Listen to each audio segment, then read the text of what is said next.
Hey guys, Chester Westover here. So we've reached the end, the final part of Miss Marvel. As I've said in my previous reviews of the past episodes, I have kind of had a difficult time with this show. I have to admit I've been kind of bored for the most part and somewhat disappointed in it. So I didn't have much hope for this finale being any better for me, but I have to say, I actually really enjoyed this episode. I wish the whole series had been like this. This one episode was more interesting to me than the rest of the series put together. It was exciting, it had story twists and turns, felt like it actually had a plot.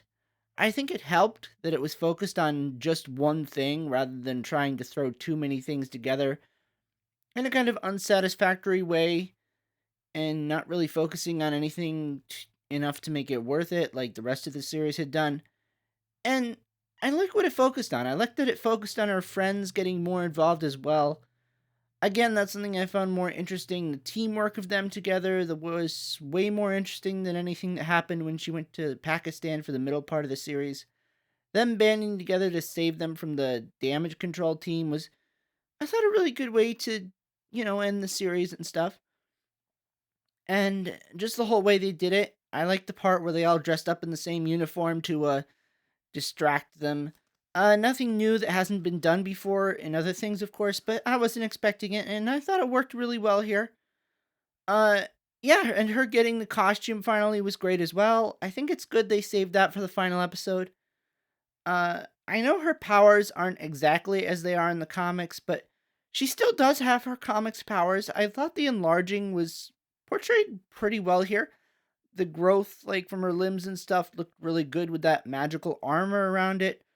I think if they hadn't done that, if it had just been like silly putty or Play-Doh, it would have been kind of look silly, like I don't know, Mrs. Incredible from the Incredibles movies.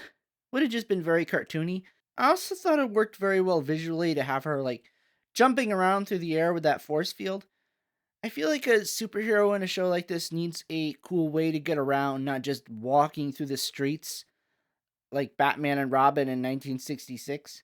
It's more cinematic and takes out like obstacles and people stopping her in the street or something, which is what would happen in real life, I guess. Yeah, now that she's come into her own, she's more fully fleshed out into Miss Marvel. I'm really excited to see where the character goes from here. I'm glad she does have her costume, she has her powers, she's got herself pretty much figured out.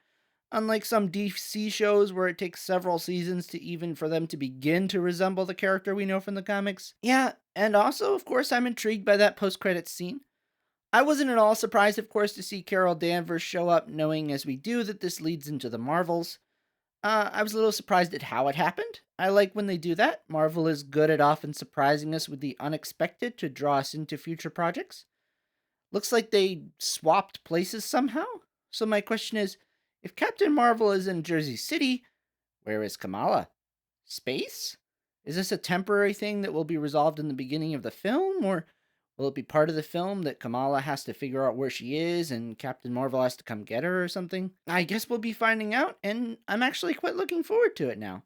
So yeah, what did you guys think? Did you enjoy the episode? I'd be interested to hear theories of what's coming in the future. Let me know in the comments below. And if you like these reviews of Marvel, DC, Doctor Who, and Star Wars, and other geeky stuff, remember to subscribe below for more videos, and I'll see you next time. Thanks for watching the video, and goodbye.